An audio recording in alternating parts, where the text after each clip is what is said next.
of your heart. Ready? Begin. I pledge allegiance to the flag of the United States of America and to the republic for which it stands, one nation, under God, indivisible, with liberty and justice for all. All right, thank you for everybody being here today. So we were going to go straight to trustee comments. Clerk Bennett. Good evening, nothing for me today. All right. Member Casper. Just want to say shout out to all the teachers and staff that have the summer off. I hope you have a really restful time as we plan for the 25-26 school year. We hope to be even more exciting, and we're all looking for all of our personal best. For those who are working, thank you. We appreciate you. I think you know that we do. So I always want to say thank you for all the support staff who are working. That's it. Vice President Robinson. Nothing from me today. All right. I have one from Trustee Hayes. He says, good evening, colleagues and member of the public. I'm sorry that I'm not there with you this evening. My apologies. I want to take a moment to wish all of our staff a great summer. Please take some time to rest. I also want to thank Brooke for being here this evening to share the amazing things River Valley does for our students. From a legislative perspective, I am working hard to oppose AB 84 that would have impacts on charter schools, including one of our own, River Valley. Lastly, to address the budget and the intervention teachers, I appreciated our robust conversation last meeting. I know we will be receiving the two options that we asked Lisa to provide to us, to share my perspective on a path forward to retain a critical program that benefits student achievement. I believe it's prudent to restore the program so that all of our students who have showed progress do not fall through the cracks, and we end up with the stop and start nature of some of the programs that benefit students. We can discuss further how to find the resources to continue the program in perpetuity, but as I've stated, the idea of my position is to streamline our systems and ensure programs that are successful remain and those that do not are phased out. Have a great weekend. I don't have much.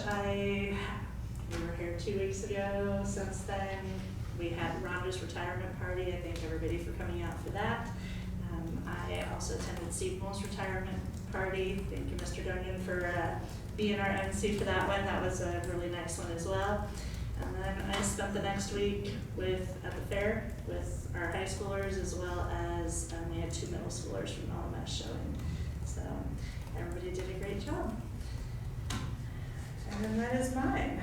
So with that, we have opportunity for members of the public to address the board on any items on the agenda. Do we have any public comment? I do not. All right. So with that, we will move on to our presentations, and starting with Brooke Bacon from River Valley. Hello. How are you guys? Good. Say hello to a parent. Hello. How are you? I'm well, how are you? I'm doing well, thank you. I was going to bring my clicker and I did not. I failed to do that, so. Not to me or Okay. a nudge and I'll click for you. Perfect. Okay. Ready? All right. We ended up with our fiscal information, as you can see on the display.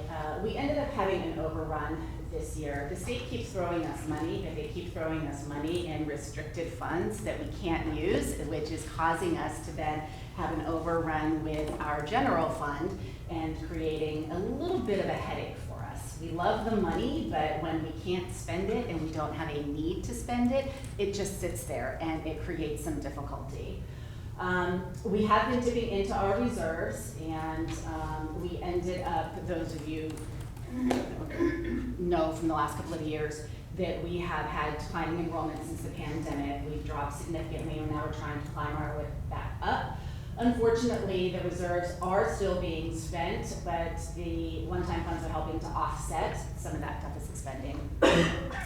We do have slight increases in enrollment, and we are hoping to gain more students, but in a later slide, I'll talk about why that can be double jeopardy for us sometimes, because we get new students in. If they don't do work, we're not getting funded because they don't complete the assignments that they're supposed to complete, and so we can have as many students as we want, but they have to follow and have the expectations of the school and have buy-in to our program.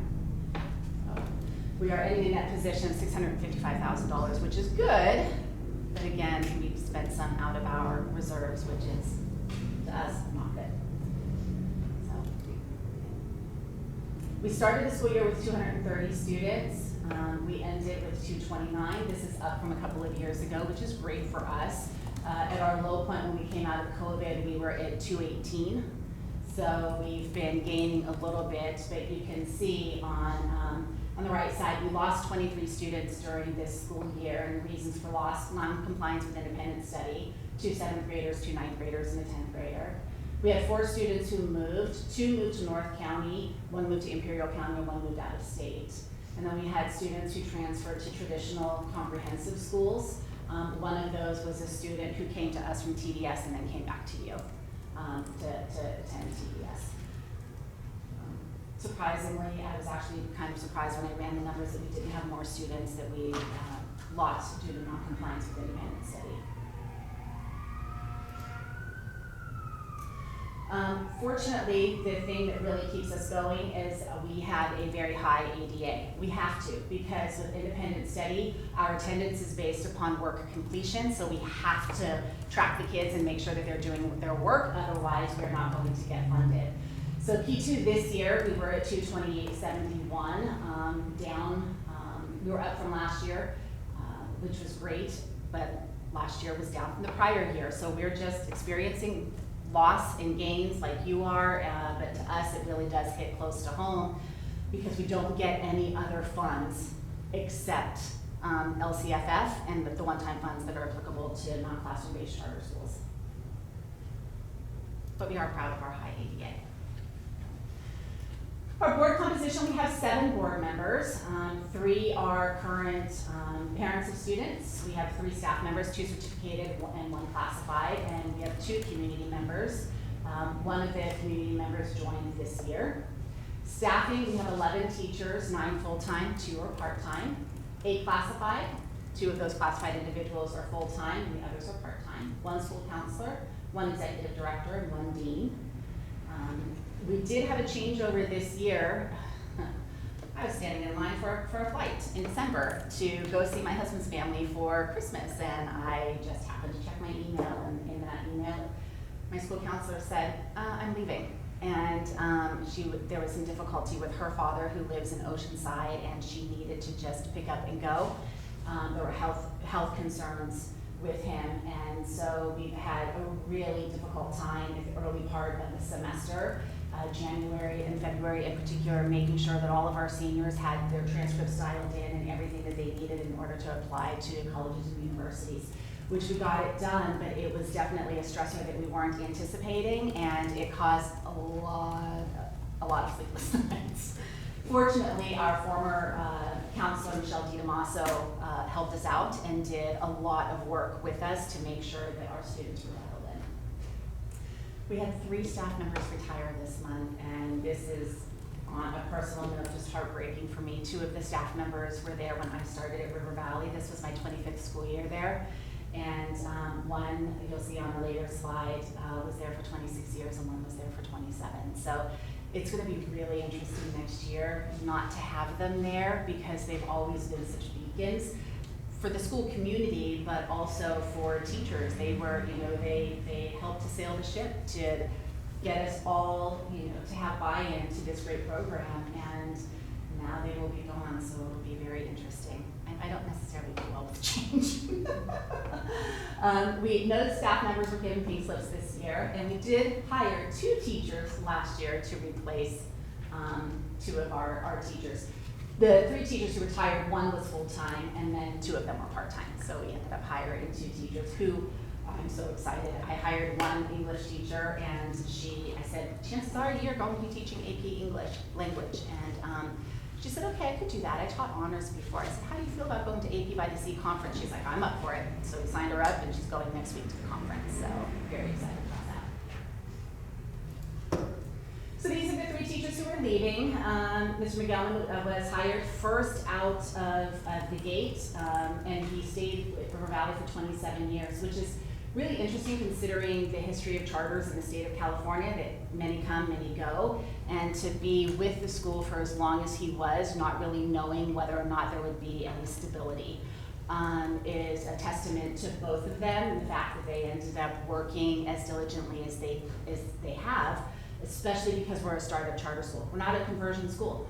From the ground up, the program was built, and so to have people come in and to have that level of buy-in and passion for what it was we were offering is just tremendous. So we're really excited for this next chapter of their life, but personally, I'm a little heartbroken.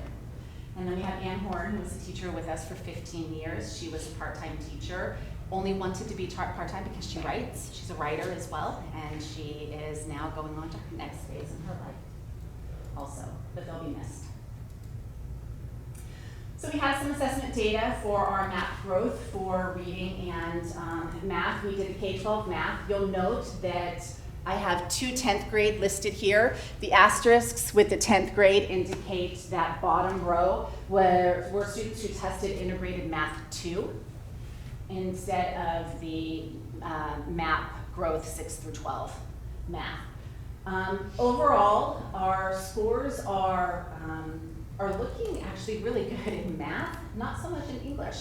I don't know, and I haven't dug into it well enough because the spring assessment was just done right prior to the end of the school year, but we need to dig into it a little bit. I know that there's a lot of testing fatigue with the kids. 7th graders, we know, do end up obviously testing for state testing as well.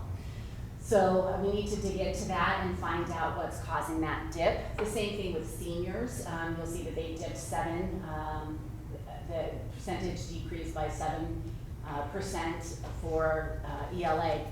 They ended up also taking the CAST science test in 12th grade is when we administer it, and then they also had AP tests, and a couple of them had several AP tests, plus many of our seniors have do dual enrollment college courses. So some of those numbers I am anticipating and expecting that they were going to be somewhat low simply because of testing fatigue.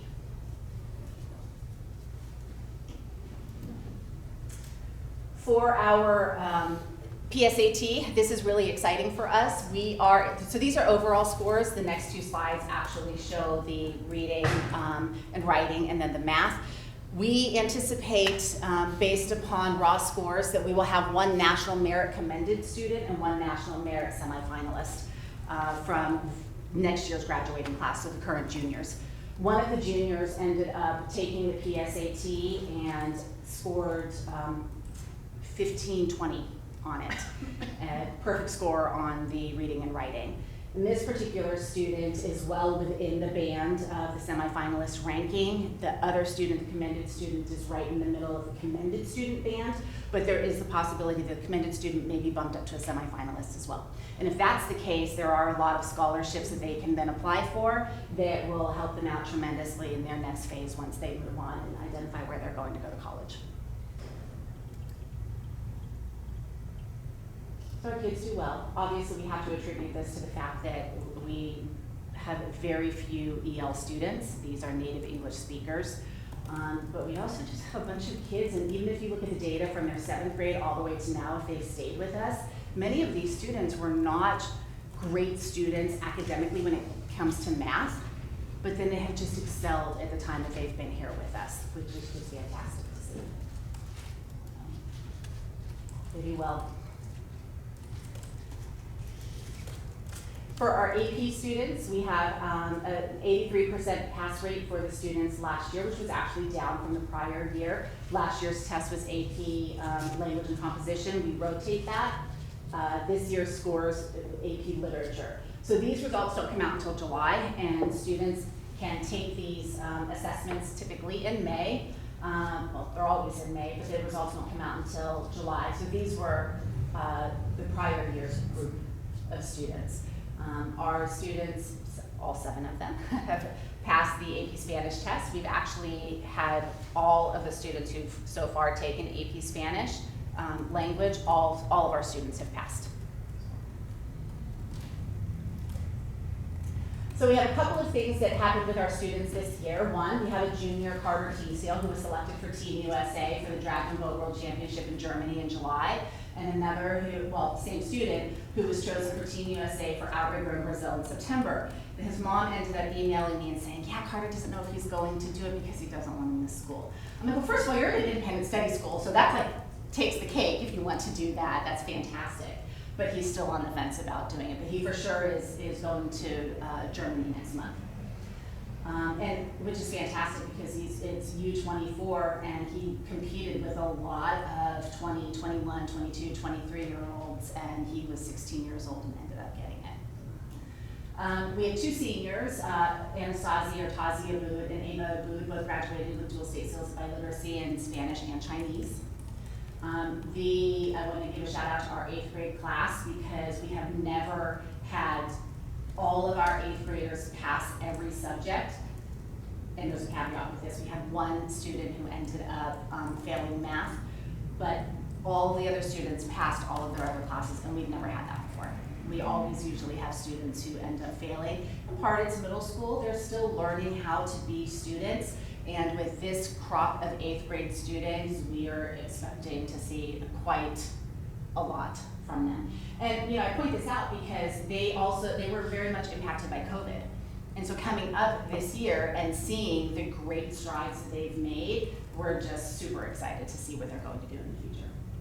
We had a senior, Sophia Sesania, took a grand total of 17 college courses at the time that she was enrolled in River Valley. Most of them were music. She sang a cappella the Star Spangled Banner at our graduation ceremony. It was fantastic. All in all, the entire senior class took 161 and a half college courses through dual enrollment. The half actually stems from a trip. Students went to Europe, and the student was able to apply to Southern New Hampshire University for college credit based upon her trip and her experience, and to write about it, and she got half college credit for it. So I had to throw that in there. Our students are going to, 17 of the graduating seniors are going to community college, and I had somebody who ended up remarking at the high school graduation this year after looking at the program, and she was like, oh, you don't really have any students going to prestigious schools this year. I'm like, no, we have students who were smart enough to take advantage of the Promise Grant and to know that college is going to be free for 2 years. It doesn't make sense to spend all of that money on debt when they can get it for free and also figure out what they want to do. So many of them go into school with a major and decide that they don't like that major and they're going to change. So this gives a great opportunity for exploration for them. 12 of them are going to four-year colleges and universities. We do have a student who's going to study acupuncture, one who's going into the United States Navy as a cryptologic technician. So he wants to be a cryptographer. And then 3 students who are going to the workforce. These are different fields the kids are studying, very, very heavy on science. But there's a couple of things that I want to point out. First of all, we've never had students who studied animal science before. We have 2 this year, one just animal science and one animal science and management. But one wants to study glaciology, which I have never heard of. And but it is the study of glaciers. So she wants to study biology, glaciology, and archaeology. And then we have a student who is planning on studying urban learning and elementary education, which urban learning, it's a new program through Cal State Fullerton, and it's a program that is designed specifically for people seeking an elementary education who want to get a teaching credential, just a teaching credential for multiple subjects as well as special ed. They will work in many inner city locations to learn how to deal with students and their needs so that regardless of where they're going to be placed, they will have that experience and knowledge and know how to convey their teachings to students and the struggles that they face and have an opportunity to really work with the direst group of students that need help. This program is only in its 2nd year at Cal State Fullerton, so she's super excited to start this program. We do have one of our students who has been accepted to the United States Naval Academy. He's just not sure yet if he's going to go. And I do think that he was a student in Lakeside. His name is Aaron Arredondo. But he's just not quite sure whether or not he's going to go to the Naval Academy. He does want to go to a military academy. He's just not sure whether or not it's the Naval Academy, and the Naval Academy is the one that he has already been essentially recruited for. So we have some kids going to UC Riverside, Grand Canyon, Fullerton, Clackamas College in Oregon, Middle Tennessee, and a couple of students going to UC Davis. So we had some community engagement events this year. We do need to step this up. This second semester in particular was so difficult for us because of the loss of that counselor and trying to find a replacement. The counselor that we did find to replace our outgoing counselor, like second day on the job, she's like, I'm gonna plan a trade fair. And she did. And it was so fun to see this energy and enthusiasm from somebody who doesn't know our surroundings. She is from Chula Vista and lives in Chula Vista, but she was like, oh, these kids haven't had exposure to a trade fair. Let's go ahead, I'm gonna plan it. And she did, and it was awesome. And so she had a ton of vendors who she brought in, and she got a bunch of feedback from them and is already planning our next one. So it's very, very fun to see. We like that energy. So a couple of highlights from this school year. The one most important, well, first of all, we're continuing to provide support for students' mental, social, and emotional well-being by contracting with Positive Change. And we've contracted with them since before COVID, and we're right when COVID started, actually. I take that back, not prior. It was in 2020 that we contracted with them, and we're going to continue on. We are currently in our using the Children and Youth Behavioral Health Initiative funds to build learning space or wellness spaces for our counselors who are going to be on campus. We're continuing with our partnership with City Hope as well. We are providing targeted support for students in math. We create a double period for students in math so that they're able to have the regular math period, and then we tack on, rather than an elective, an additional math period for those students to work with the teacher one-on-one to help to build their skills in math, and that so far has proved fruitful. We added flag football this year. Students, when they come, are always surprised. We can't play, tackle football. It's like, first of all, where are we gonna play? But this has worked out well, and this is co-ed. We had one girl on the team last year. She was super excited about it. We do have a partnership with Ingenuity Charter School. They offer summer school to our students, and we built a great partnership with them to provide that service. Our varsity swim coach, Casey King, was named Coach of the Year for CIF in our league. And then I put up our flyer for prom. To us, this is something that is great and that highlights the ambition of the senior class. Everything beginning to end, they plan 100% of the prom. There was no teacher intervention, with the exception at the very beginning he said, this is the budget. They ran everything through the teacher. We've run many ASBs. My daughter was in ASB at Santana, and you have the staff that does a lot. 100% of this was planned by our kids, and they did it at Birch Aquarium. It was a lot of fun. We were actually the first group there after the aquarium opened back up with some renovations that they had. So they did a great job. So we're looking forward to next year, welcoming 2 new teachers, creating the wellness centers with the Children and Youth Behavioral Health Initiative funds, restarting college tours in the fall, going to visit some LA schools, expand student access to multimedia equipment by creating a designated makerspace on campus. We have a lot of our kids who are very interested in podcasts and just multimedia creation just in general. And so we're setting up space for them to take advantage of it. We are going to, our counselor is going to make connections with trade organizations. We want to increase the number of field trips to allow students to connect and engage in the real world. You'll see the bottom pictures. Our students, the 2 on the right, they were at Sparta Park. They were doing some DNA analysis. And on the left, students went to General Atomics Fusion Research Lab for a field trip, and they were just so stoked when they came back. And then we're going to continue our partnership with Miramar College Aviation Department. They are donating to us 2 Redbird flight simulators. And I don't know if you've ever, it's like a gaming thing, but big. And our kids are really excited. We have an introduction to aeronautics and the physics of flight course that we offer our kids. And we have a lot of Miramar Aviation department members who come and speak to our students, and then they're able to go up and tour things with them as well. So it's been a lot of fun. A lot of things we're looking forward to.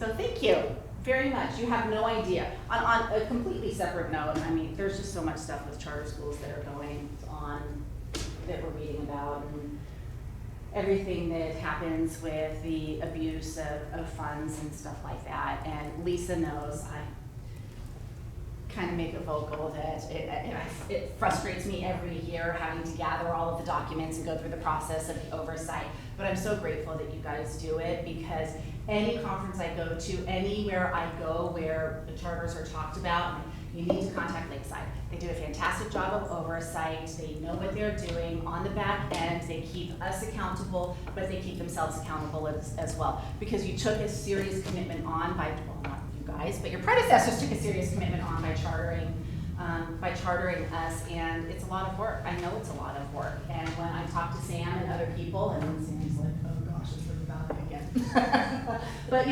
appreciate it so much, because that allows us to have those open lines of communication, and for us to know where we need to fix things and what we need to do. But more importantly, we want to honor the fact that you're placing trust in us, that we're going to do what we're supposed to do. So thank you very much. Thank you for coming out.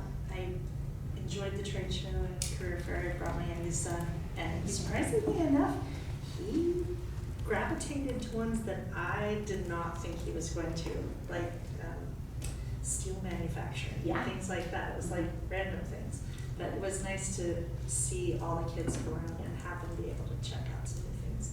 Does anybody have any questions for Brett? I just had a question. Have you ever had your awesome kids come over to our elementary schools and read to them, or our children read to them? We have not. Years ago, our science teacher used to take kids to LMS to do a program with the science department at LMS. No, we have not. I used to take students to Lakeview, but it was for a project that we used to do, not anything with reading. No, but we're definitely open to having our kids go over. One of our struggles is we're not a community school. So our kids come from all over San Diego County, so it's the transportation piece that creates some difficulty for them being able to just go to a neighborhood school and to work with the kids. But we're definitely open to it. We can find a way to get them there if that is something that we think would benefit our kids and benefit Lakeside kids, for sure. I don't have any questions, but I just want to say thank you for all the work you're doing. I know it's a stressful time for charters. I work for a charter as well, so, and then my kids obviously go to your school, so a lot on my mind with that. And then I also wanted to say, give a shout out to Miss Powell. Is that how you say her name? The new, the new counselor.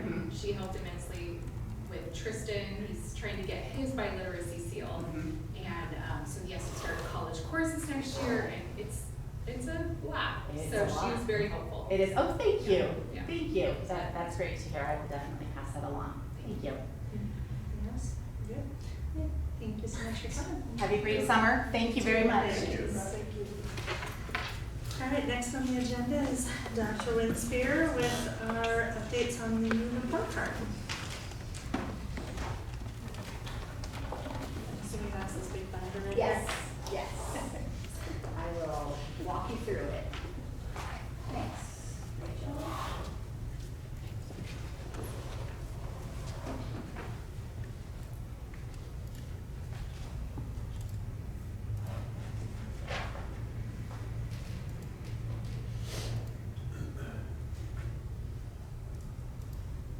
Alrighty, so as you may recall, we have spent the last couple of years developing a new K-5 standards-based report card. So we already have a standards-based report card, but years ago, we had to make a hasty move from our previous student information system because the company that we were using no longer was going to support a student information system.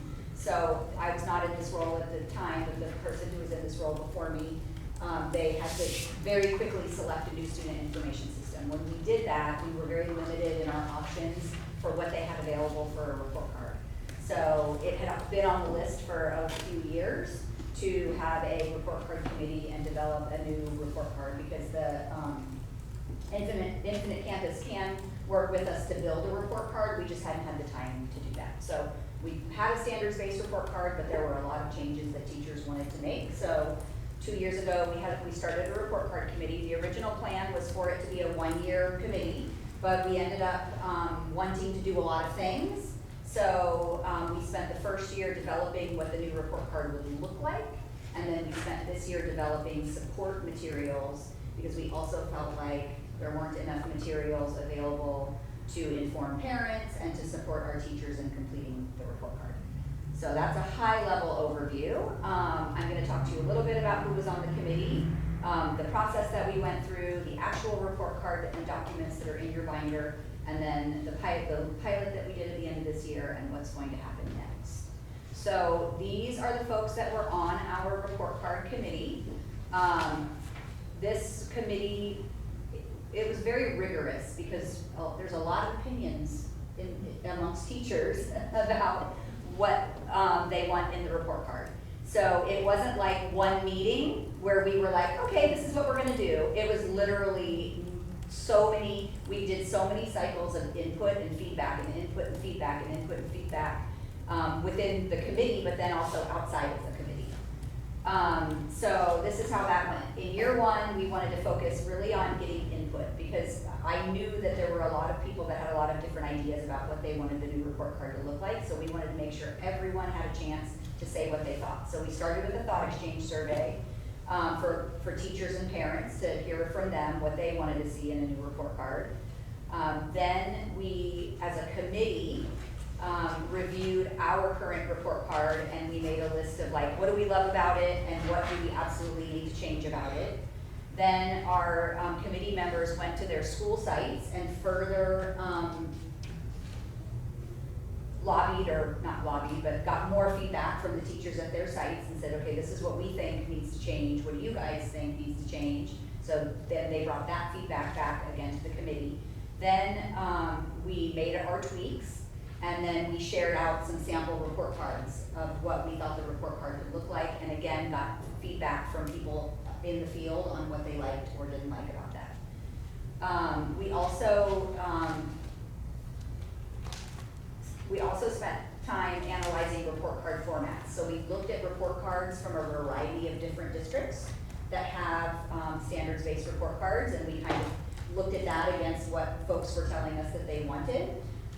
And from there, we kind of narrowed it down to a few that we really liked, and then we took those two that we really liked and created one that had elements of both of those that seemed to be what everyone wanted. And so from there, a rough draft of our report card emerged near about 3/4 of the way through year one. And then at the very end of year one, after revising that we came up with a draft, we revised it several times, we put it out to teachers for feedback through the committee, and slowly made changes. Our goal really is to create one report card that works for all students. So we didn't want to have a separate report card for immersion or a separate report card for our students with special needs or a separate anything. We wanted to have one report card for everybody, so we worked really hard to figure out how to get it all on one report card. And then after many, many rounds of review and input, we finally landed on a final new report card format. So then this year, our goal was to ensure that teachers and parents would be able to use and understand the new report card. So after a lot of discussion in year one, we decided that we would hold off on moving forward and spend year two doing subcommittee work, essentially developing teacher guidance materials. And we ended up creating two kinds of teacher guidance. One is a high-level overview of how to complete the report card, but another is a much more in-depth and explicit instructions around completing the report card and ensuring that not only are we aligned across the district, but it's also based in standards-based. That was Susie's baby. She headed up that committee. And then we created parent guidance materials so they could get the report card and refer to that to make sure that they're understanding the report card. And then we also had a special education subcommittee making sure that we had the perspective of our various special ed programs and how they could then use the report card as well. So in year two, the subcommittees worked diligently to create the support materials. Then there was a lot of working with teachers on school sites, getting input from them about the guidance materials and what they wanted to see and how explicit they wanted to be. And then the subcommittees made changes. They worked all year. And then this spring, we had 21 brave teachers pilot the report card in trimester 3. So I will talk a little bit more about the pilot in a minute. So in your folder, you have all of the grade levels. So somebody pick a grade level, throw out a grade level. Good. Second grade. Second grade, we'll start with second, then we can go to fifth. So if you flip over, they're not tabbed, but if you do 1, 2, 3, 4 of the sleeve pages, you'll be at second grade. And the very first thing you'll see is, oh, I'm sorry, let's go back for a second. The cover sheet, which is gonna be the same for all the grades, is the guide for parents. So we went back and forth with a few different versions of this, but what we really wanted was for the guide to pick for parents to be super straightforward. Right now, we don't really have a guide for parents. We feel like this just gives them a very high-level overview of how to interpret the report card. Everything from our academic marks to our habits of success, to what the progress towards standards means, what our ELD development marks mean for our English learners, and then for students with disabilities, we wanted to make sure that they understood that it's not just the report card, it's also progress on goals, and those two things go together every trimester as a description of their child's progress. So then if we go to second grade, what you will see first is the second grade report card, and there are 2 versions. The second version, you will notice at the bottom left, is for immersion. So for immersion, we've added an opportunity for teachers to score students on their target language development. So we've added the target language development section. Otherwise, the 2 documents look exactly the same. And then if you go past page 1 and page 2, then you'll come to the high-level teacher guidance. And again, this takes every section, you can see it highlighted in red, every section of the report card and gives an explanation of what those marks mean. And then we do the same things for habits of success. And our habits of success are aligned with the CASTLE framework, which is like a warehouse of evidence-based practices for social emotional learning. And then we even have a progression of the habits of success through kindergarten through 5th grade, so we can see how students are growing or should be growing through the habits of success. Then the next page does a deeper dive into habits of success for 2nd grade, because we're looking at the 2nd grade report card. Then the English language development page describes the rankings for English learners and where their development is across several areas of receptive and expressive skills, and are they an emerging English learner, an early, mid-expanding. This is aligned with the language that the state uses. So we wanted to make sure that our report card was aligned with other measures of English learners across the state. And then obviously there's a description of what that actually means in practice, like what you can actually expect to see students doing in each of these areas. And that is broken out into listening and reading as well as speaking and writing. Then we go on to describe our attendance sections, and then high-level overviews of each section of the report card. So reading, foundational, reading literature, writing, language, speaking and listening, into math, into science. So again, that's more of a high-level overview. But then you get to the teacher guidance for grade 2 report card part 2. It's got the yellow highlights across the top. And what this does is it does a deep dive into each area where we're giving students a mark or a grade. And it is identifying exactly when we would give a 1, 2, or 3 to that student based on what skills they are able to do independently. So this document we did for every single grade. It is incredibly detailed. Honestly, the people who worked on this subcommittee, I'm blown away at the level of detail that they created.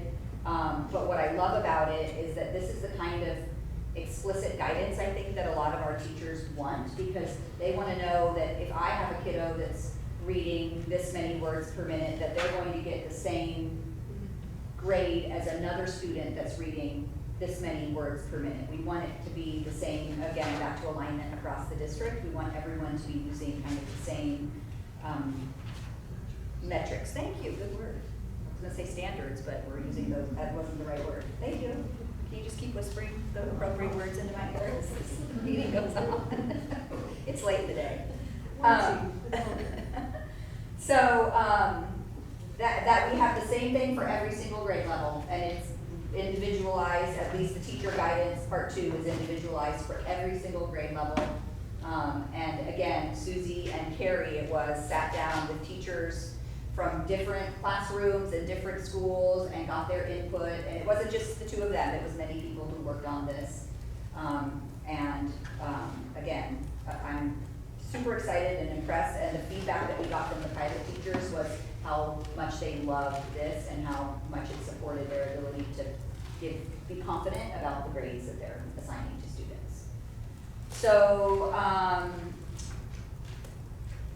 and then the pilot. So the way that we did the pilot this year, and these are the teachers that piloted. So what these teachers agreed to do, which we appreciate so much, is what they did was they actually did they chose what we asked them to do was choose 3 to 5 students in their classroom. And for those 3 to 5 students, they did the regular report card, but then in addition, they did the new report card. And then they didn't send the new report card home because it hasn't been adopted. It's not our new report card yet. They sent the regular report card home. But then after doing 3 to 5 students on the new report card, we asked them to complete a survey to give us feedback on did they like the report card, did they like the guidance documents, did they feel like there was anything significant missing, what do you think, what do you need, how do you like it? So the feedback was really super positive. So when we asked them we gave them a scale, a 1 to 4 scale of how easy was the new report card template to use. Most of the teachers said that it was super easy, which was the highest ranking you could give it. And then the other 33% said it was easy. And how supportive were the teacher guidance materials. 72% of teachers said the materials were super helpful, which was the highest ranking they could give it. And then the other 28% said it was helpful. What do you like about the new report card template? These are just some, these are not all of the comments, but it's simplified, the academic marks are more concise, they're more meaningful measurables, definitely more streamlined, it's less cumbersome and easier for parents to understand. I also like that it is standards-based. The newer sections on the front regarding English EL students and social skills, I liked how each section was clearly labeled and had specific skills. The math grading section is more consistent to math's instructional areas, and the habits of success and immersion sections are pretty self-explanatory and user-friendly. So there was a lot of the same feedback, but this is a sample of what we got. And then we asked, what did you like about the teacher guidance materials? They said it's easy to read and understand. They appreciated the breakdown as to what is expected to be assessed every trimester. They liked that it had bullet points for beginning teachers. I had a lot of comments about, oh my gosh, this is gonna be so great for our new teachers. I liked how they were broken down by section as well as specific as to what each number represented. Each number specifically stated what the student needed to achieve to get that number. I also appreciated how the standards were clearly stated on the second guidance packet because it allowed teachers to track and collect specific data to add to the report card. I loved how it explicitly explained how many times a student needed to demonstrate something in order for it to be considered. And the benchmarks are helpful on how to give scores of 1, 2, 3. The benchmarks are super helpful, and I would have used these a long time ago. It is super helpful to have us align as a district. I so appreciate the breakdown of history, social science. This will be super helpful as a teacher going into a new grade and or a teacher who is new to the district. So overwhelmingly, very, very positive feedback. We did ask for challenges and possible suggestions. A lot of the teachers said no challenges, no suggestions, it's awesome. We did have about 14 potentially actionable suggestions that we will pull together in August to review those. Some of them I think are just easy things that we can consider and tweak. Some I think we will consider and maybe we won't. But we'll pull back together the subcommittee leads and look at those. I don't want to do that on my own over the summer and make decisions without input from the team.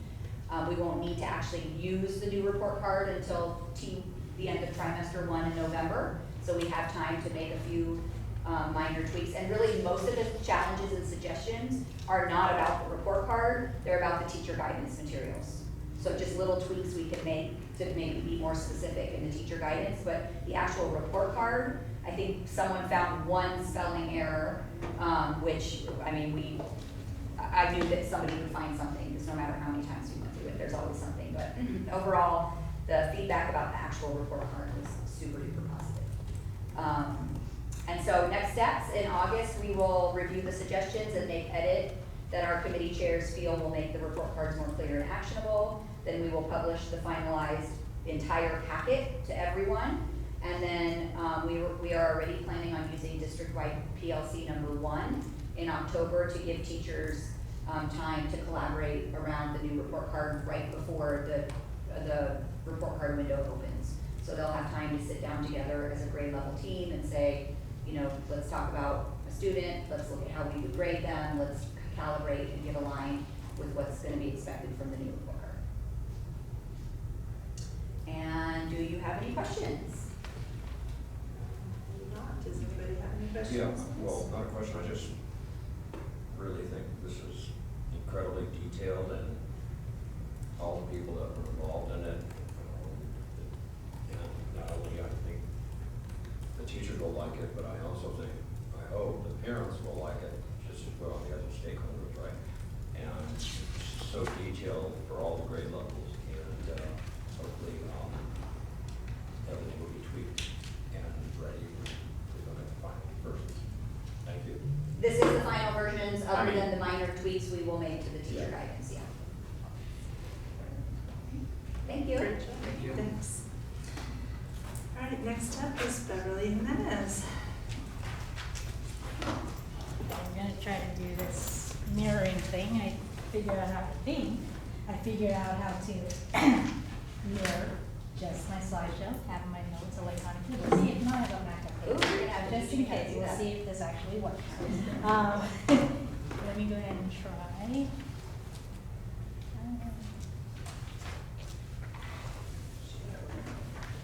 It worked earlier, right?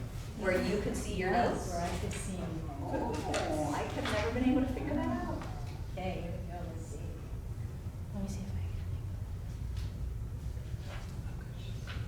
can. All right, here we go. So, hello everyone. This is my once a year presentation. I have the pleasure of presenting on the local indicators today.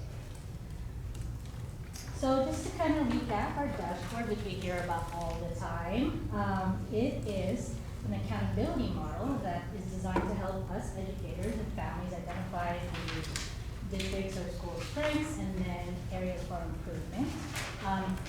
There are state and local measures reported on the dashboard. Just to recap, the 8 straight priorities were put in place by the state of California to ensure that all LEAs serve the needs of students.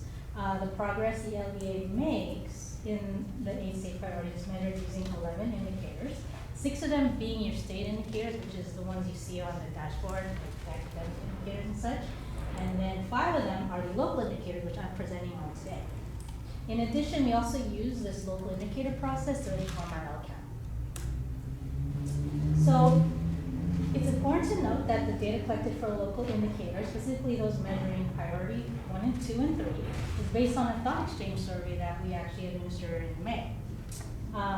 So our results are subjective and because they're based on our staff and parent perspectives. The performance standards of met, not met, and not met for 2 or more years require an LEA to basically measure its progress throughout the year in these different indicators, report the results as part of this board meeting where the LCAP is adopted, and third, to report the results to the dashboard before August every year. As long as you satisfy the performance requirements, you get a MET, which this on the bottom is a screenshot of how we look like in the dashboard this time. They also give you a not met and a not met for 2 or more years. If you get a not met for 2 or more years, you actually can be subject to differentiated assistance.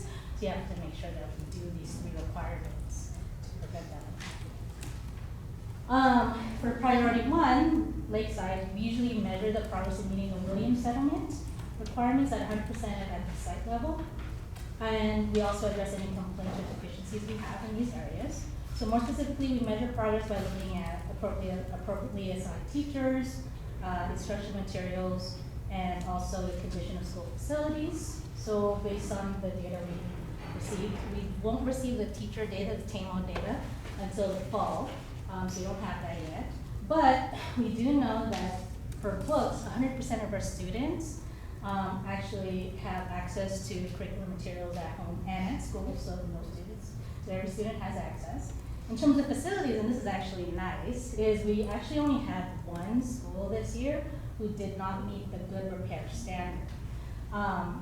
So last year, we actually, if you remember, we had 7 out of 9 who did not meet the good repair standard. And I also think it's, and we think it's because of how proactive Christine Rosado is, our facilities manager, where she really preps the sites to make sure that we fulfill the requirements on it.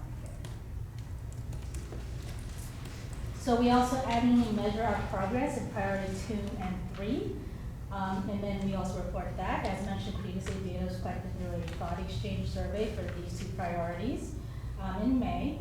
Staff participants, so this includes principals and teachers, they actually have to do the survey for priority 2 and 3, while parents only have to look at priority 3. And it's based on the rating scale that you see below, which was determined by the CDE reflection tools. So 1 being your exploration and research phase, 2 being beginning development, 3 being your initial implementation, 4 being full, and 5 being full implementation and sustainability. So for the survey, we had a total of about 285 participants. The 2 pie graphs on the bottom, you see the participation rate by role, and on the right, you see by school. So our progress in priority 2 is measured by looking at 4 different areas, 1 being the professional learning opportunities for teachers and staff, other staff, alignment of instructional materials, as well as supporting staff and identifying areas for improvement in instruction, and finally, implementation of other academic standards. So this particular slide shows you the breakdown of responses from our participants regarding the PD we offer around our adopted curriculum and frameworks. Overall, our staff feels that we are in the full implementation phase for all content areas except for history, social science, and ELD, which participants believe are in the initial, which makes sense because we just started the history, social science implementation in PD this past year, as well, and ELD has been ongoing for the last 2 years. This one shows how well our participants felt that the instructional materials align to our standards and curriculum frameworks, and basically overall they feel that we're in the full implementation phase of this. In regards to supporting staff, our staff feels that we are in the full implementation phase for ELA, math, and NGSS for science, and in the initial implementation phase of history, social science, and ELD, which again is reflective of what we did this past school year. For other adopted academic standards, you'll see that it kind of varies depending on the subject. So for CTE, our career technical ed standards, a lot of people think, a lot of our participants thought we were in the initial phase still. For health in the beginning, which makes sense also because next year is going to be the first time we're going to be implementing new health curriculum. PE is in the full implementation phase. VAPA was kind of all over the place. It was like, you had some that thought we were still in the research development phase, while others thought we were in the initial, while others thought we were in the full. I guess thinking it's dependent on what site they're at. So again, kind of varied there. And then finally, for world languages, we're in the full implementation phase according to our participant responses. For Ray, this slideshow shows how we're excited to doing providing support for teachers and administrators. Overall, we're in the full implementation phase for these activities that have been put in place when it comes to professional learning.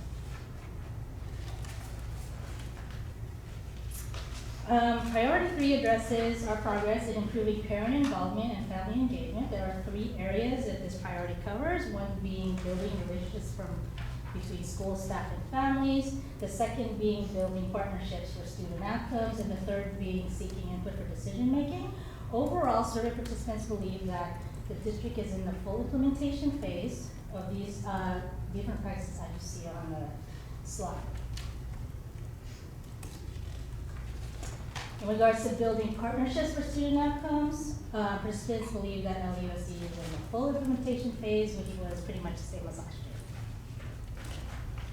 And then lastly, when it comes to seeking input for decision making, 3 of the practices are in the full implementation phase, while 1 is still in the initial. In priority 6, data was collected using the California Healthy Kids Survey, or CHIC survey as we call it. This was administered to students, staff, and parents annually. But for local indicator data, we only focus on the students' perception of safety and connectedness. So for data, and I know Dr. Lisby already presented on this back in February, the percentage of students reporting they feel connected to school is in this slide. You'll see that 71% of 5th grade students and 54% of 7th grade students feel connected at school, while 78% of 5th grade students feel safe at school and 51% of 7th grade students feel safe at school. One thing that differs here, one thing that we were required to do since last year was to report disaggregated data in these 2 areas. So this slide shows 5th grade responses based on race and ethnicity. So if you look at the data, you'll see that white and our white and mixed 5th grade students reported feeling the most safe at school, while our Black students felt the least safe.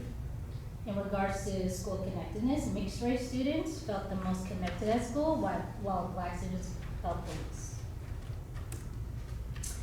For 7th graders, Black students reported feeling the most safe at school, while students reported as being something else felt the least safe.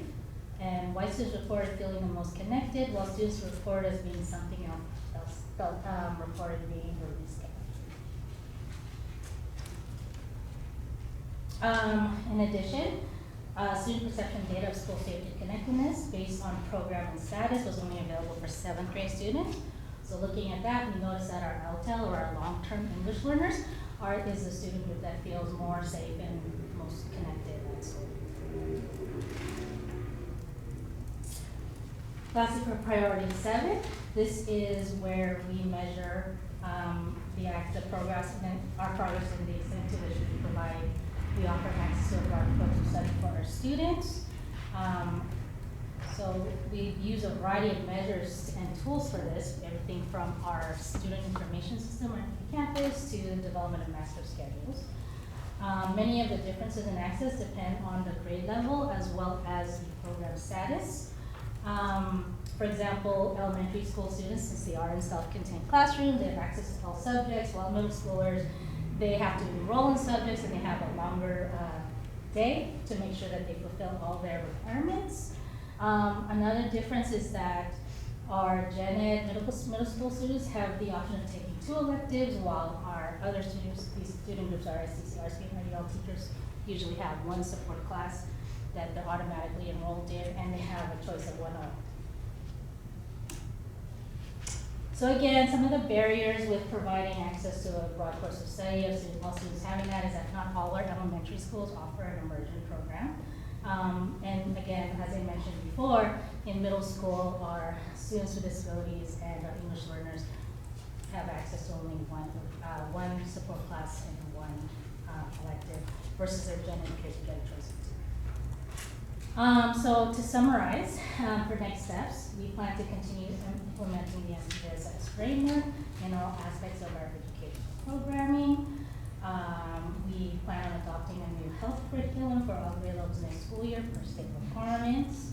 At the middle school level, we'll continue to focus on implementing more of an inclusion model for better support our EL and students with disabilities, and then ensure timely classification of our ELs, as well as continue to utilize our K-12 school workforce partnership grant to enhance a lot of our CTE programs, such as providing an elective deal at some of the middle schools, as well as enhancing shop classes, as well as robotics classes. Questions? Does anyone have any questions? Great. Thank you, Beverly. And I'll show you how to do that. All right. The Board of Trustees will now conduct a public hearing to receive input regarding an initial proposal with the Lakeside Teachers Association. Some negotiations may commence for the 2025-2026 school year. First up is the acknowledgement of the Lakes, before I get to that, do we have any public hearing? Okay, did you want to speak to anything? I know you wanted to introduce yourself to everybody, but didn't know if you wanted to do that now or after. I can do it right now. Okay.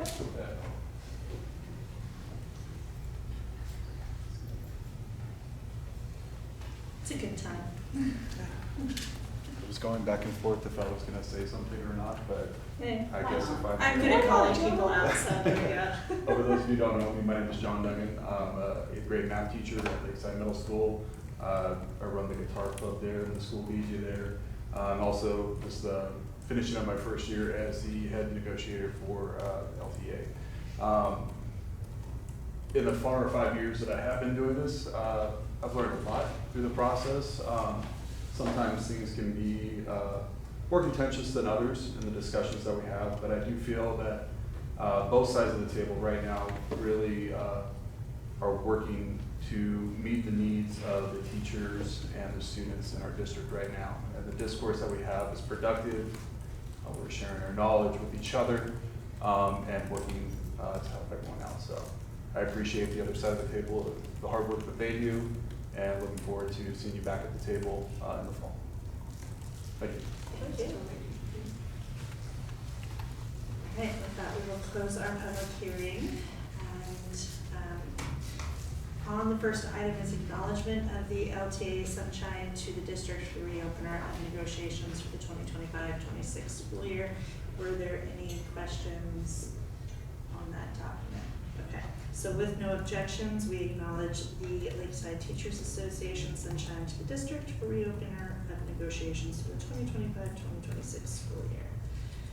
Second is approval is requested for the initial proposal of the district to the Lakeside Teachers Association for reopener negotiations for the 2025-2026 school year. This one does require a motion for approval. So, thank you, Autumn. Is there a second? A second. Thank you, Ron. Any discussion on this? No. All right, all in favor? Aye. Aye. None opposed? That passes. All right. Up next are our action items. First is approval is requested of the 2025-2026 Local Control and Accountability Plan. Is there a motion for this? So, Thank you, Autumn. And a second? I'll second. Thank you, Jim. Is there any discussion on this item? No? All in favor? Aye. Aye. Any opposed? Perfect, thank you. Next is on our budget. Lisa, did we have an update on what, did you want to discuss that first? Sure. Okay. So you have some items in your binder towards the very back. And I can project.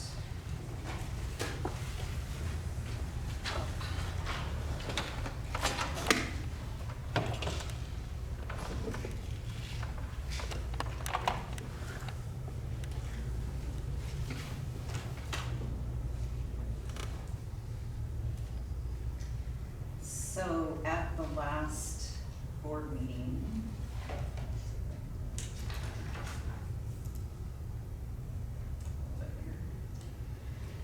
the board had asked about the intervention teachers and the monies that are coming from the learning loss grant. So, and I'm happy to say that the governor and the legislature did come to an agreement yesterday, it was, on the state's budget.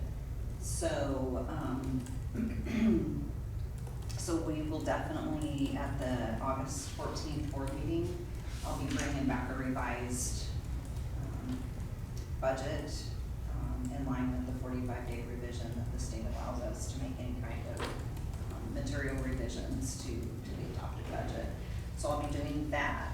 And so with that, you had asked me to give you some data on what the cost would be for 2 intervention teachers full gamut of the intervention teachers, and then I also just added one intervention teacher just to show.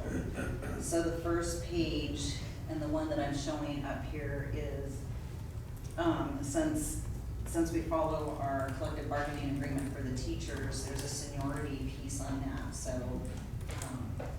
I based it off of seniority 1 teacher all the way down and what their cost would be for next year. I do want to say, this is their movement from this year to next year, if they move their step. But this does not include any kind of negotiated cost of living agreement that we may negotiate for next year. So, just keep that in mind. What I did was I broke it out, so the first 3 columns in that first bracket are the costs for the 6, 2, and 1. And utilizing the Learning Recovery Block Grant, we're estimating, and again, this is an estimate because the governor did just sign, so they haven't released any of what the actual numbers are gonna be. This is just based off of the assumptions of what I know at the time. So we're looking at receiving about $702,000. The governor's final deal was it's split over 3 years, so you don't get the whole $700,000 for our district. It's gonna be split out. So I'm estimating that to be about $234,000 for 3 years, spread across. So then as you walk your way across to the right, that's each year of what that cost would be.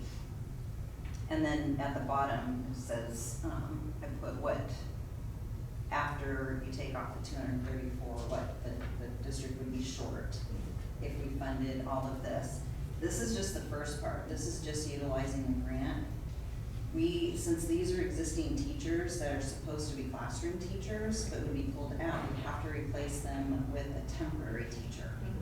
So the bottom half is where it says with replacement temps, this would be the cost of the replacement temps. And again, I used an average of what our average new teacher coming in would cost us with benefits and statutory fringes over the 3 years. So bottom line is at the very bottom, the total would be the cost to the district out of our general fund. Not the cost, the $234,000, that's over in the restricted side, and that is a cost too, but really the key point here is the cost it's gonna cost the general fund. The second page that I'm showing you is now there's one page with one intervention teacher, the second page is 2, and then the third page is 3. It shows what it does to our budget, adding that cost each year, and I did a multi-year, so I did it this coming year, 25, 26, and then the out years of the 3-year grant, and then utilizing a multi-year because I have to report a multi-year anyways with our budgets. So you can see that in this first column I'm just gonna look at with one intervention teacher. This is our existing adopted budget. Then you go down to where it says assumption. This is what the increase to the revenues of the 234 for that year in the restricted side of the budget. There is nothing in the unrestricted side because there's no new funds. The increase to the expenditures. So for the one teacher,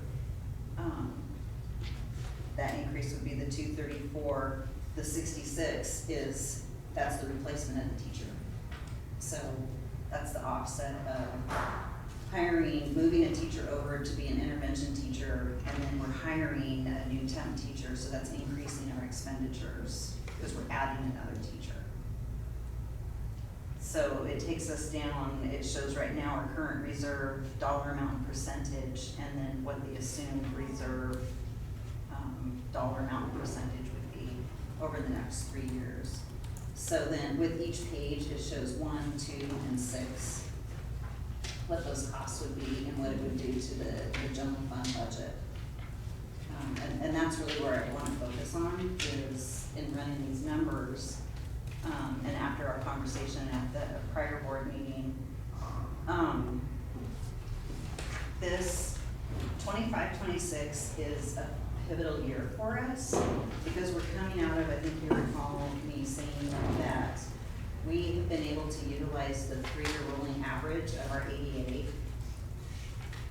Using the COVID ADA, 25-26, those COVID ADA numbers are gone. Now we're back to either if the 3-year rolling average is better, great, if it's prior year or current year. So our current year is actually better, so that's what we're having to use for 25-26. We don't get that rolling average and we don't get that boost up from the prior year expanded ADA that we had had.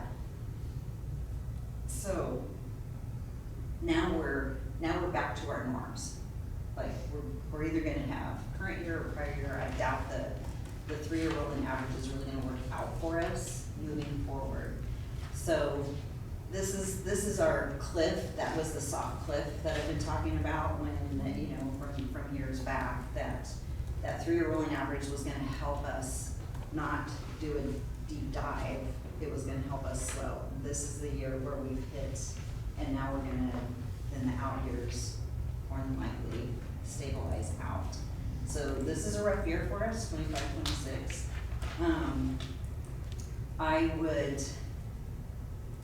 say any expenditures, as you can see, I really wanted to show you guys what, every time we add an expense, it increases our reserve levels that we have to have. It increases that 3% because it's based on all expenditures in both unrestricted and restricted, and then whatever our cash balance is left. So, Can I pause for a second? Sure. Ask you? So on page 2, it says with one intervention, is that teacher? So at the very bottom, our reserves that we would spend for 1 year for one intervention teacher would be 2.3 million. Am I reading that correctly? no, that's what would be left of our reserve, including if I increase That our. would be our final in reserve. Yeah, I'm that's very- what we're required of the 3%. Okay. What on the first page is seniority versus temp? Like, where, that's the cost. 1.3. So to So- have 6 teacher, Mhm. I guess, so I don't understand. What's the seniority and then what's the temp? Is the replacement teacher. So the top line, the seniority, those are our teachers that we have currently pulling out. That we're not funding anymore potentially. Correct. And then the new cost. They would have coming a right in to would go be back if we temporary do any teachers. learning loss or Okay. intervention. And then they would all be starting at the bottom, but it would be 110, give or take, to cover all of their expenses.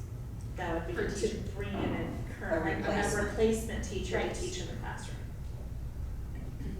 So for To every, replace it. right, for every intervention teacher that you would bring in, you have another teacher that needs to step into the classroom. Gotcha, So okay. it's a 2 Gotcha, person for every 1. It's not just a shift, and that's what I wanted to Yeah. point out, it's not a shift over to be an intervention teacher. There's a cost over here because we have to fill that classroom space. Got it, okay, yeah. So, and we have to, seniority 1, 2, and 3, it's if you decide to, which is why I did the 1, 2, and 6, you can see that seniority 1 teacher, Yeah. that teacher has first right of refusal. And that teacher's the most costly. Right. And it's just based off of their seniority, who has first right of refusal, then you go down to number 2, number 3, and number 4. And, so, those would be the cost for moving forward. I would, in looking at this, the team, we've looked at the numbers and stuff. And, one of the things, I mean, I'm always bottom line, it's the numbers, right? And I get that we have the educational piece that we would like to do. I would highly recommend that we don't replace any right now. the $200,000 we use to buy additional curriculum, other support materials, but we don't put it into human capital. But that we're going to have that August 7th board study session. I think this is the year that we look at what do we want to do? Do we want to actually fund and have intervention teachers that aren't being pulled from the classroom? Because here's the other piece, and feel free team to hop in on this. But so we hired temp teachers to come in, and the temp teachers, and we've been hearing, you know, from most of the sites that have temp teachers, these are great teachers, and then we have to lay them off because they don't have a right to our. We're getting dynamic, great teachers in this, and we have to lay them off every year, which isn't good. This, if we put teachers in right now, we're still only filling, it's only for 3 years, and it's only $200,000, and it's really not helping our district budget to build ourselves back up now to, you know, especially if we want to give any raises and stuff, it's not helping us, but what we need to do is really look at a solid plan. If you want intervention teachers in classrooms at every site, 2 sites, 3 sites, or whatever, let's look at that and figure out how to fund it long-term and make that plan. Because that's what we need to do. And not have this rotating temp, short-term, out, in, you know, we need to have something that's sustainable and long-term. And didn't Rhonda say at the last meeting that the preliminary CASP numbers aren't really reflecting what we initially saw on the maps? So I think her opinion, after looking at all of this, was that maybe it's not as effective as we had thought it was initially with the map, so. I just want to jump in on that and say that I don't know that our CAST data is the best measure of the effectiveness of the program. Right, I sent you all data from almost every intervention teacher that track actual kids who got intervention and how much progress they made. The CAST assessment is what we would call a lag measure, which means that the good work that we're doing is not necessarily going to catch up in our CAST data for some time, because most of our intervention is with first graders, and kiddos don't take the CAST until 3rd grade. Right. So our first group of kids who got really good intervention, and I'm not saying there was anything wrong with the intervention the year prior, because we had those teachers, but that was the year that we had crazy sub shortages, and they were constantly being pulled to sub, so I can't really say that students got consistent intervention that year, but 2 first graders 2 years ago got consistent intervention, and we do see some effect in our CAST data, but it's not universal, it's not at every school. So I agree with what Rhonda said to the extent that if there isn't a one-on-one correlation at this time, but I don't know that there ever would be with the CAST assessment. And to be clear, that's like a thorn in my back, the CASP, you know, because I don't think that truly shows what our students know. I think it's, you know, a very complicated way to assess students. And there's a lot of, you know, so I believe, it's most important to me that if our students are learning and having those intervention teachers is what is really helping our students learn, that's what matters, but also I hear the other side of it, and if it's, you know. Right now, these monies that we're talking about, it's a quick fix Band-Aid. Right. That we don't even know if it truly fixes it. It's, so, you know, take this time to take a step back, because sometimes I believe that we need to do that in an education community. Sometimes you need to step back and you need to really reevaluate, and you need to look at your budget. You need to see, you know, if we really can't, if we have this vision and we truly believe in this vision, but it's going to substantially increase our costs, where do we need to pull from over here? Because again, we have to live within our means, but let's try to do what we need to do while living within our means, and not go bankrupt. You know? And I also want to clarify, I felt like I needed to clarify that I do think that our intervention programs are having a positive effect on students that are getting intervention. Absolutely. And I don't think, there's other are serving mostly first graders, sometimes a few second graders, and sometimes some kindergartners at, the end of their kindergarten year that are showing the need for intervention. But when we got that Learning Recovery Emergency Block Grant money, we got it after COVID for learning loss, right? So the whole idea was we're gonna give you this chunk of money to use as you see fit to help kids make up for what they missed out on during COVID. So at that point in time, intervention teachers made sense, we had plenty of funding to do it for several years.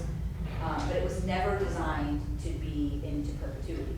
So at the same time, we have been looking at our systems and trying to identify ways that without intervention teachers, we can have an impact on literacy and improved literacy of students in Lakeside, which is why we did the big investment in letters training for almost all of our kindergarten through second grade teachers, because really, if the instruction in the classroom for every single student is the best first instruction and evidence-based around what the research says works for reading, that's where we should get the biggest bang for our buck, is not kids getting pulled out of the classroom to get separate instruction somewhere else, even though that has been effective in helping our students who are behind.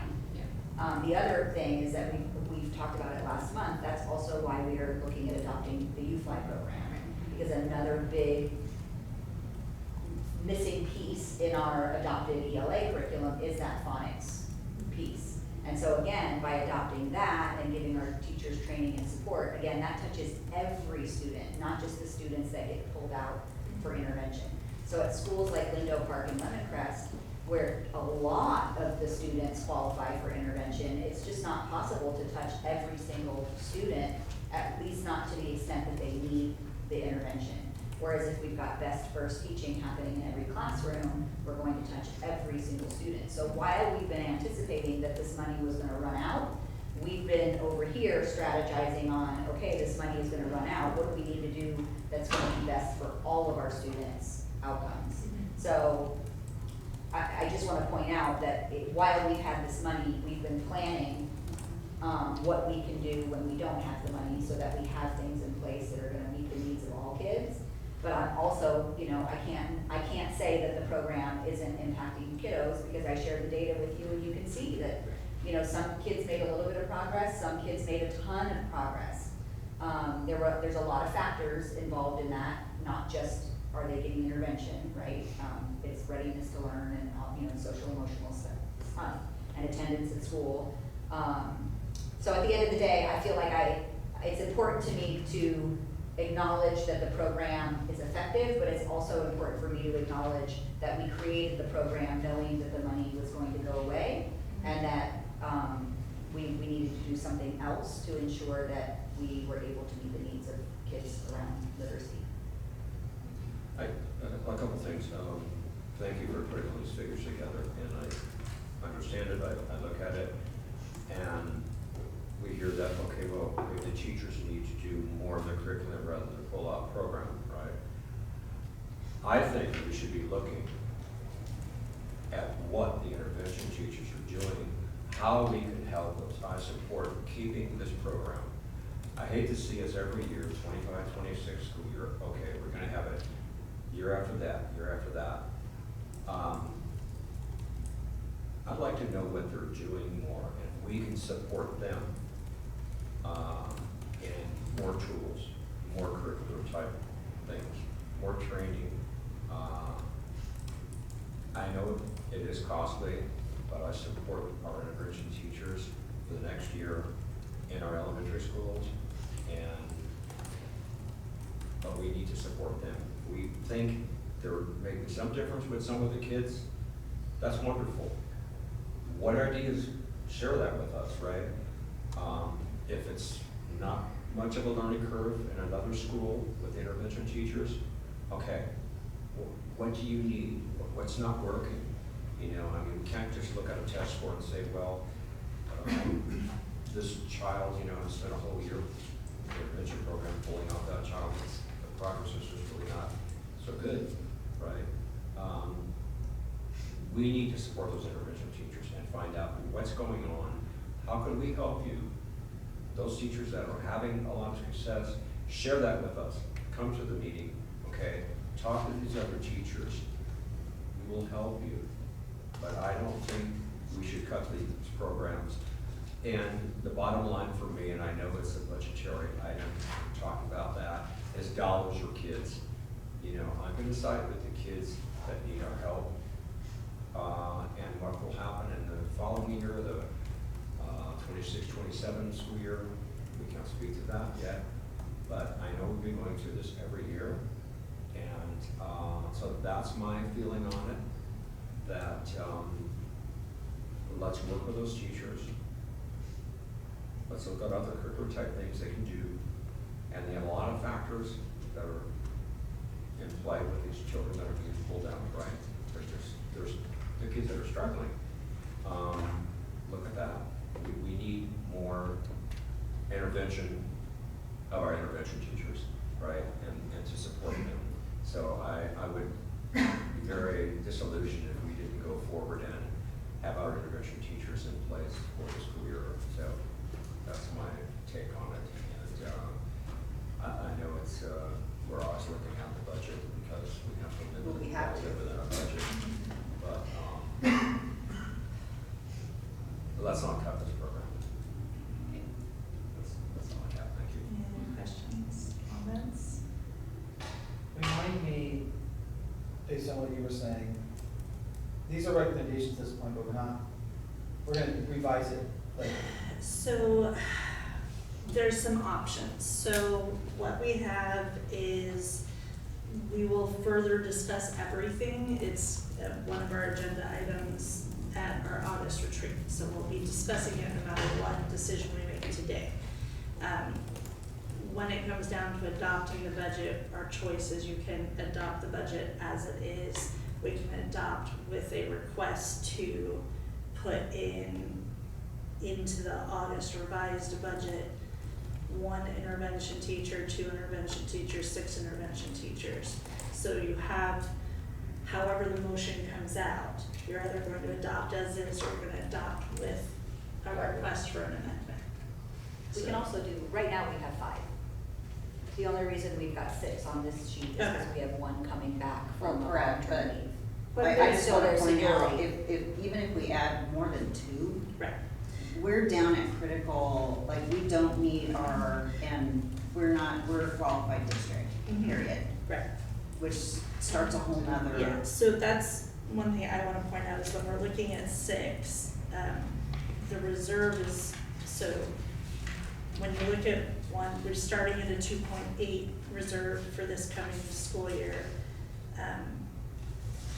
1 drops it down from 2.8 to 2.7, 2 from 2.8 to 2.3.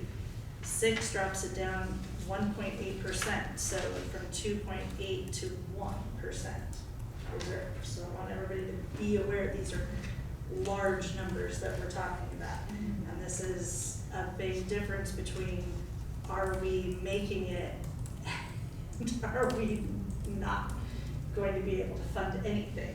And so making that decision by adding even more than 1 intervention teacher, the conversations we're going to have, and I just want the board to be ready for these conversations, is going into 25-26. We will be on the cusp of, I mean, we already are right now, very tight, and this is without any kind of, if we make these decisions, any kind of cost of living increases to staff may not happen, because we're on this very tight teetering edge of our reserve. We will have to talk about, and we will have to do layoffs next year, and I'm just being honest, that's the honest truth, to get us to, or if the board wants to go and be a qualified district and potentially go into state receivership, there you go. Layoffs if we did this, or layoffs regardless? Layoffs if we did this. Okay. Because you're looking at Gotcha. 6, Yeah, 12 teachers, Mhm. essentially, okay. which are big, I mean, we're looking at like $1.4 million. Which to me, the fallout to students by laying off teachers next year is going to be just as impactful. So, I mean, I side with what Lisa's advice is, and to circle the wagons come up with a plan, a long-term plan, because, you know, we don't wanna lay off any of our I mean, other staff. I'm fully supportive of the program, I've always been, we've been having this. And don't get me wrong, Even, I no, do and I too. know you guys are as well, we've been having these same conversations for almost 6 months now. But at the same time, I'm a numbers person, that's my job, is to make sure we have funding too. Well, and we have to So- think about our current staff, our other staff members, our other teachers, you know, if we're potentially putting their jobs on the line, I don't know if the benefit outweighs that cost, because that is also You're gonna happen. putting holistically the whole organization Yeah, at a, because you're not talking just teachers. Teachers, we have to have teachers for the classrooms, Mhm. bottom line. Big. Any kind of support staff, whether that's classified, you know, administrators, coordinators, program managers, like any of that support staff, they are all gonna be looked at and bottom line, what the. And my 2 cents on that is that that is then going to have a universal impact on all of our programs. Mhm. absolutely. So my question on the one intervention teacher, if we're looking, like when we break down the models, if we're looking at 6, I totally get it, 2, we're looking at targeting the 2 schools. If we're looking at 1, are we looking at targeting 1 school, or would they be able to split between 2 campuses? I would say split between 2 campuses, it's just, they're just gonna be able to serve fewer Students? Because that might be something that, And we could also do cycles, so I think one thing that would make it a lot more effective potentially would be rather than doing half a day here and half a day there, we do like a 6-week intervention cycle at school number 1, and then we do a 6-week intervention cycle at school number 2, and that way kids are getting consistent 6 weeks worth of intervention, which makes a lot more sense to me. But really, it would be looking at, I mean, I'm sure people would have ideas that I don't even have right now off the top of my head for how we do this. Jim, I don't think I got your whole comment, what you were. Well, one, I was just trying to figure out what the action is moving forward. I think one to me sounds kind of symbolic rather than really effective, to be honest with you. I feel like we're just sort of half in just to say we can give it a shot. I don't know how effective it really is. And I mean, I agree with what Avi's saying. It doesn't do any good to do an intervention plan just to say we did it and then end up blaming it off of it. What's the point? I guess I'm a little, when does this circle of wagons thing happen? That would be the 26, 27 year? We would, if we did any type of planning and looking, we would need to start this fall In to August. be planning for something to start in 26, 27. But that's a discussion item also in August, right? Right. For, at our Right. budget meeting, we can start this discussion and start coming up with a plan. yeah, so it's one of our items for our board retreat, raise all of this. I mean, I hate to say the reality is we got on this bus way too late and now we're like trying to make up the time. Yeah, I mean, I would Other agree, stuff cause is like we've square peg around we've been hole. like sending out here's what, like, we've had the start of discussions, but no one drew that line in the stand until way too late. So yeah, I would agree. And then what we've always known was these monies were finite, you know? Yeah. I mean, these monies were only Yeah. here for, and we were lucky enough to get squeeze one more year out of just by looking at some of our restricted dollars that we have, you know, to be able to squeeze one more year. In all Right. reality, this conversation probably should have happened last year, Well, and and we we wouldn't have did, had. you know, we've had it for a couple of years, Mhm. like when we originally looked at, you know, getting rid of it last year and said, okay, we're gonna find the funding for one more year. Now, That's this year. that was the We're ending into of one this, more year. we're Yes. finishing up that one more year Yeah. right Right. now. And now wanting one more year, I don't wanna keep doing this, like, we Mhm. need to come up with a plan of what's gonna work and what does everybody want. So, I don't wanna keep kicking the can. like, that's what we're doing, one more year. We have a lot going on this year. It's only been a little busy, yes, true, but still. Yeah. No, I agree. I don't wanna kick the can down the road either. Working in education, it's so frustrating to see all the change, so I hate to be a part of that. I don't wanna keep changing, I would love to, but I wanna make smart decisions, and I wanna sit down with all these brains in the room and say, okay, what should we do? But, I mean, numbers are numbers too. I think we need to stick to a budget for sure. But, I mean, again, that's having those conversations though, of looking holistically at the organization, what we're currently doing, what we need to change, what can be changed, and shifting some of those dollars, because truly, if we really believe in having a type of intervention program, that's sustainable throughout infinity, then we need to figure that out and how we're gonna fund that and live within our means and shift some things around. You know, I mean, if that's truly the goal, then that's what we need to talk about. But this, I agree, the starting, stopping, temps hired, temps laid off, temps don't even, I mean, it's a hard one for them too. You get good people, everybody loves them, and then they go. Right. And nobody understands. I do think the UFly is going to be extremely helpful, but I still think there's still gonna be kids that we're gonna need to serve in intervention. Hopefully there are a lot less of them that we'll need to serve, but I think we're still gonna need some of these. We're still gonna have kids that still And that need a little don't bit forget extra. the ELOC program. Right. Like that is, I mean, Natalie's developed a really good after-school program, very targeted, very, you know, we have an administrator who's paid from the ELOC for a teacher Right. who, Tosa, who's, you know, facilitating that, and the teachers, our own teachers are working with those kiddos, so we do have.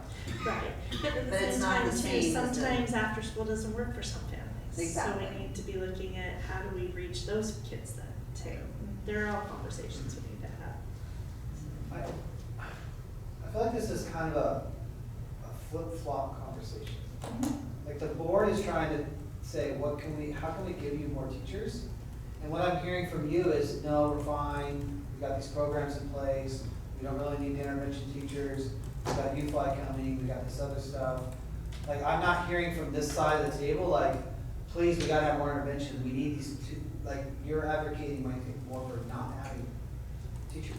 I think it's. In my opinion, what Yeah. I've seen. I think we are at this point because we understand the implications of our budget being so reduced that we have zero flexibility, and we're then potentially gonna lose other programs, staff, or personnel that we need to operate our district effectively. And I think we also have all known in our heads that this was not gonna last forever. So I think we've all, I know for me personally, I've been through my grieving process. No, literally, about this program, because I love it, and trust me, we've had some heated, intense conversations at the table about this, where we've laid it all out on the table because of the passion that we feel, and, you know, my passion for intervention, we all are passionate about success of students in this district. I come from a lens, and I also have a lot of respect for the lens that Lisa comes from, which is her job is that our budget is healthy, and that we're not, you know, taken over by the state, or we're not in trouble with the county because our reserves are so low, and that we're not able to negotiate a cost of living increase to teachers. So it's like, yes, I think this is a popular program and people see the benefit of it and they want it, but I think what maybe they don't see is what we're going to have to give up in order to get it. And when I think about what we're going to have to potentially give up in order to get it, since nobody's giving us more money, if somebody was giving us more money, I would be 100% going, this is what we have to do with it, this is what we have to do with it. Because it works and I believe in it and our kids deserve it, but nobody's giving us more money, and I'm looking at all the other things that we're spending money on that also benefit our students and our community, that, and our teachers, and show them how much we value them. And the thought of giving all of those things up to keep this, to me, there's an imbalance there. And I appreciate this is a very deep conversation and the board, the agony that you're all, you know, the thoughtful approach, because you're not like other boards where you're saying, no, let's just keep raising our reserve, because we need double-digit reserves, we need, you know what I mean? Like you guys are dedicated, passionate, community, educational servants of the public. And I come from a different place at the end of my first year where I've experienced where you're not always listening to boards talk about this very powerful idea of success and intervention and the wrangling and the emotion, but also the fiscal reality is if I could sit here in HR and say, please give me 6 more teachers. Actually, to be honest, give me 10. You know, the sky's the limit. We need them for everybody. I get that. I would do that. Unfortunately, my reality lens is the entire district going to tip at the feet of 6 or 4 or 2? It hurts my heart because it's for exactly what we're all expressing, but I do appreciate very much the opportunity to have the discussions and to talk about circling the wagons and finding a long-term solution, rather than let's just put more money in our bank and just get richer, you know, because you take very seriously, these are public dollars for public kids for their world this year. And that's really powerful and very, very meaningful. And that's what we all should be doing. That's what we all should be doing. So I appreciate that. These, and I mean, I want to acknowledge the board because you guys have made when I came on board, hadn't been giving raises, our salary schedules were really bad. And the board has made a concerted effort to bring our salary schedules up. We've done that, but you know, that's at the cost of, because when I came on board, we had a really healthy reserve, which doesn't look good when you don't give raises and when you're not doing certain programs and really trying to help your students. So I don't, like, this is one piece of it, but the district with the board's support has been able to like really move forward with some great stuff. You know, it costs money. And all I'm saying is I truly, I mean, I've been in school business for quite a while now. Everything's cyclical. And districts always have a reset moment, and we're at that moment where it's a reset, and we need to look at now moving forward, where do we move to? How do we want to spend our money? Where do we want to spend it? You know, I mean, and that's the direction. I can tell you how much things are going to cost. I can tell you if we can afford it, if we can't, and then, you know, tweak some things and reset and move forward with the direction that we want to move into. I would love to be having this conversation with Scott here too, because you know, I think he needs to be hearing this and weighing in on, and so in August, that'll be good. And but it's just, I mean, the reality, like, numbers don't lie. and when you're looking at this, we need to reset and then start, and I'm not talking about building our reserve up to like double digits, you know, and stuff like that, but we just need to get in a more comfortable place. We're taking the hit because we went down with the ADA. That's our reality. Any other questions, comments? All right.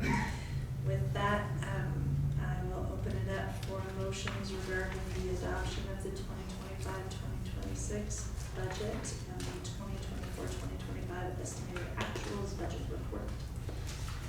Or is there a motion? So let's get a moving. You have to tell. There's a lot of things on the table. I need to know, what are you asking me? I'm moving for the adoption of budget.